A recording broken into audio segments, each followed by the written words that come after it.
नमस्कार मंडळी, श्री स्वामी समर्थ. हिंदू धर्मांमध्ये अनेक सण, उत्सव आणि व्रतवैकल्यांना विशेष महत्त्व दिले गेले आहे. या सर्व व्रतांमध्ये विवाहित महिलांसाठी अत्यंत महत्त्वाचे आणि पवित्र मानले जाणारे व्रत म्हणजे वटपौर्णिमा. हे व्रत अखंड सौभाग्य, पतीचे दीर्घायुष्य, कुटुंबातील सुख समृद्धी आणि वैवाहिक जीवनातील आनंद यासाठी केले जाते. हजारो वर्षापासून भारतीय स्त्रिया अत्यंत श्रद्धेने आणि भक्तिभावाने हे व्रत पाळत आहेत. वटपौर्णिमेच्या दिवशी वडाच्या झाडाची पूजा करून सावित्री आणि सत्यवान यांच्या पवित्र प्रेमाचे स्मरण केले जाते. या दिवसामागे केवळ धार्मिक श्रद्धा नसून त्यामागे आदर्श वैवाहिक जीवन, निष्ठा, संयम, त्याग आणि दृढ विश्वास यांचा सुंदर संदेश दडलेला आहे. 2026 मध्ये येणारी वटपौर्णिमा विशेष मानली जात आहे. या दिवशी अनेक महिला उपवास करून वटवृक्षाची पूजा करतील आणि आपल्या कुटुंबांच्या सुखासाठी प्रार्थना करतील. वटवृक्ष हा हिंदू धर्मात अत्यंत पवित्र मानला जातो. त्यामध्ये ब्रह्मा, विष्णू आणि महेश यांचा वास असल्याची श्रद्धा आहे. म्हणूनच या दिवशी वटवृक्षाची पूजा करणे अत्यंत शुभ मानले जाते. सन 2026 मध्ये वटपौर्णिमा 29 जून 2026 सोमवार या दिवशी साजरी केली जाईल. ज्येष्ठ महिन्यातील पौर्णिमा तिथीला हा सण येतो. पंचांगानुसार पौर्णिमा तिथीची सुरुवात 28 जून रोजी होईल आणि 29 जून रोजी समाप्त होईल. स्थानानुसार वेळेमध्ये थोडाफार फरक असू शकतो, त्यामुळे स्थानिक पंचांग अवश्य पाहावे. वटपौर्णिमेची पूजा सूर्योदयानंतर करणे सर्वात शुभ मानले जाते. विशेषतः सकाळी स्नान करून स्वच्छ वस्त्रे परिधान केल्यानंतर वडाच्या झाडाची पूजा केल्यास व्रताचे पूर्ण फळ प्राप्त होते असे मानले जाते. वटपौर्णिमेच्या दिवशी महिलांनी सकाळी लवकर उठून स्नान करावे, घरातील देवतांची पूजा करून व्रताचा संकल्प घ्यावा.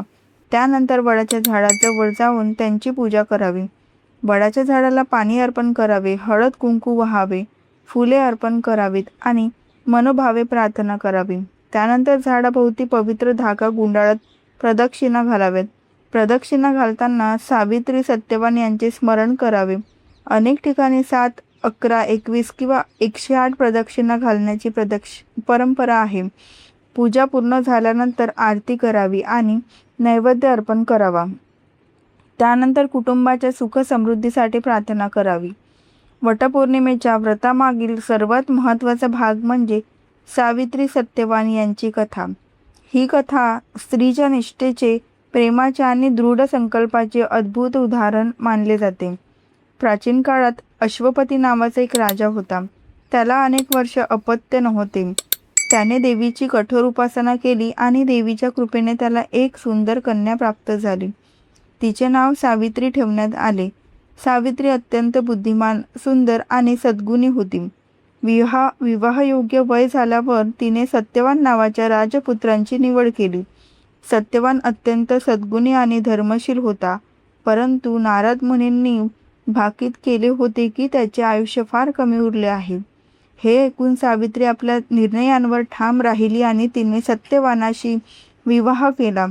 विवाहानंतर ती पतीसोबत वनात राहू लागली. दिवस पुढे जात होते आणि सत्यवानाच्या मृत्यूचा दिवस जवळ येत होता. सावित्रीला याची जाणीव होती, त्यामुळे तिने कठोर उपवास आणि प्रार्थना सुरू केली. शेवटी तो दिवस आला. सत्यवान जंगलात लाकूड तोडण्यासाठी गेला आणि सावित्री त्याच्यासोबत गेली. जंगलात काम करत असताना सत्यवानाला अचानक अशक्तपणा जाणवू लागला. तो सावित्रीच्या मांडीवर डोके ठेवून विसावला आणि काही क्षणात त्यांचे प्राण निघून गेले. याच वेळी यमराज सत्यवानाचे प्राण घेण्यासाठी आले. त्यांनी सत्यवानाचा जीव आपल्या ताब्यात घेतला आणि ते निघून गेले. परंतु सावित्री त्यांच्या मागे चालू लागली. यमराजांनी तिला अनेकदा परत जाण्यास सांगितले, परंतु सावित्री आपल्या पतीवरील प्रेमांमुळे मागे हटली नाही. वाटेत ती धर्म, सत्य, निष्ठा आणि कर्तव्य याबद्दल अत्यंत सुंदर विचार सांगू लागली. तिच्या ज्ञानाने आणि निष्ठेने यमराज प्रभावित झाले. त्यांनी तिला वर मागण्यास सांगितले. सावित्रीने प्रथम आपल्या सासऱ्यांचे हरवलेले राज्य परत मिळावे असा वर मागितला. यमराजांनी तो दिला. त्यानंतर तिने सासऱ्यांची दृष्टी परत मिळावी असा वर मागितला. तोही मिळाला. नंतर तिने आपल्या वडिलांना पुत्रप्राप्ती व्हावी असा वर मागितला. तोही मंजूर झाला. शेवटी तिने स्वतःला 100 पुत्र होण्याचा वर मागितला. यमराजांनी तोही दिला. पण लगेच त्यांना जाणवले की पतीशिवाय पुत्रप्राप्ती कशी होणार. सावित्रीच्या बुद्धिमत्तेमुळे आणि तिच्या अखंड प्रतिवतेमुळे यमराज प्रसन्न झाले आणि त्यांनी सत्यवानाचे प्राण परत दिले. अशा प्रकारे सावित्रीने आपल्या निष्ठेच्या बळावर मृत्यूवरही विजय मिळवला. याच घटनेच्या स्मरणार्थ वटपौर्णिमेचे व्रत केले जाते.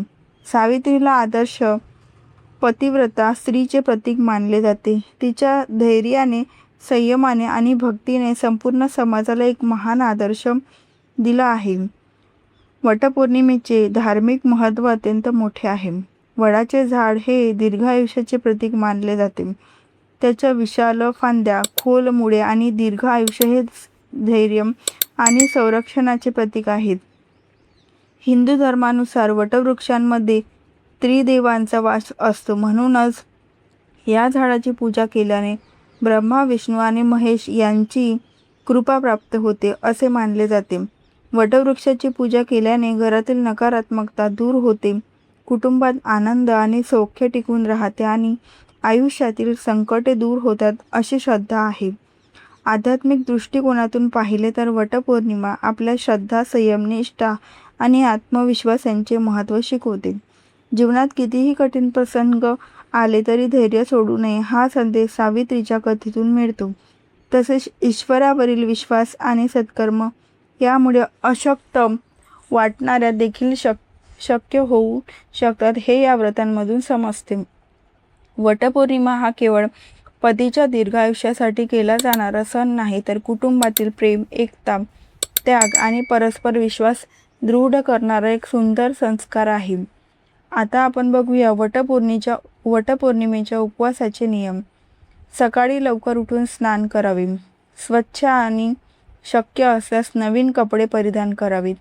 व्रताचा संकल्प करावा. वडाच्या झाडाची श्रद्धेने पूजा करावी. सात्विक आहार घ्यावा. मांसाहार आणि मद्यपान पूर्णपणे टाळावे. राग, द्वेष आणि वाद टाळावेत. देवाचे नामस्मरण करावे. गरिबांना दान धर्म करावा. ज्येष्ठांचा आशीर्वाद घ्यावा. शक्य असल्यास पूर्ण उपवास करावा. मनात सकारात्मक विचार ठेवावेत. पूजा पूर्ण भक्तिभावाने करावीत. आता आपण बघूया वटपौर्णिमेला काय करू नये. वडाच्या झाडाच्या फांद्या तोडू नयेत. झाडाला कोणत्याही प्रकारे नुकसान करू नये. खोटे बोलू नये. भांडण किंवा वाद घालू नयेत. अपशब्द वापरू नयेत. मांसाहार करू नये. व्यसनांपासून दूर राहावे. कोणाचाही अपमान करू नये. अन्न वाया घालवू नये. पूजा अर्धवट सोडू नये. नकारात्मक विचार करू नयेत. वृद्ध व्यक्तींचा आदर करू नये. अनादर करू नये. वटपौर्णिमा हा सण प्रत्येक विवाहित स्त्रीसाठी श्रद्धा आणि प्रेमाचा उत्सव आहे. या दिवशी केलेली पूजा, जप, दान आणि प्रार्थना यामुळे मनाला शांती मिळते, कुटुंबात आनंद निर्माण होतो आणि ईश्वरावरील श्रद्धा अधिक दृढ होते. सावित्रीच्या आदर्श जीवनातून प्रेरणा घेऊन प्रत्येकाने आपल्या जीवनात सत्य, प्रेम, संयम आणि निष्ठा या गुणांचा स्वीकार करावा. हाच या पवित्र व्रताचा खरा संदेश आहे. तर मंडळी, वटपौर्णिमा 2026 बद्दलची ही सविस्तर माहिती तुम्हाला नक्कीच आवडली असेल अशी आशा आहे. व्हिडिओ आवडला असेल तर लाईक करा, शेअर करा आणि आपल्या चॅनलला सबस्क्राईब करायला विसरू नका. कमेंटमध्ये श्री स्वामी समर्थ जरूर लिहा. सर्वांना वटपौर्णिमेच्या हार्दिक शुभेच्छा. श्री स्वामी समर्थ. जय जय स्वामी समर्थ.